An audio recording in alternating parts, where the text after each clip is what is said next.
வணக்கம். குடிமங்கலம் கனகராஜன் விநாயகா ரியல் எஸ்டேட்டுங்க. வாங்க வீடியோக்குள்ளே போகலாம். இந்த பூமி எங்கே லொக்கேட் ஆகிருக்குன்னு பார்த்தீங்கன்னா, பெரிய வெட்டிங்கிற ஏரியாவில் இந்த பூமி அமைஞ்சிருக்குதுங்க. சூப்பரான செம்மண் பூமிங்க, கிழக்கு பார்த்த பூமிங்க, வாஸ்துப்படியே அமைஞ்சிருக்குதுங்க. 2 ஏக்கராங்க, ஃபஸ்ட் கிளாஸ் பூமிங்க.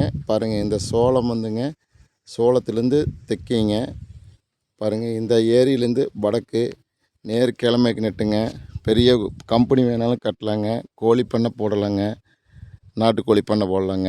கம்பெனி பெரிய கம்பெனி கட்டலாங்க. 24 ஹவர்ஸ் பஸ் ரூட் பேசுங்க. இந்த ரோடு பேசுங்க. பாருங்கள், பக்கத்தாலையெல்லாம் பார்த்தீங்கன்னா நல்ல தோப்பெல்லாம் ஜம்முன்னு இருக்குங்க. அருமையான இடங்க, சூப்பரான பூமிங்க. இந்த பூமி பிடிச்சிருந்துன்னா என்னுடைய நம்பருக்கு கால் பண்ணுங்கள். 98 65 85 13 70ங்க. இந்த பூமி பிடிச்சினா சப்ஸ்கிரைப் பண்ணுங்கள், ஷேர் பண்ணுங்கள், லைக் பண்ணுங்கள். அப்போ தான் நான் போடுற வீடியோ அடிக்கடி நோட்டிஃபிகேஷன் ஆகுங்க. பக்கத்தால் பெல் ஐக்கானையும் கிளிக் பண்ணிக்கங்க. Thank you for watch.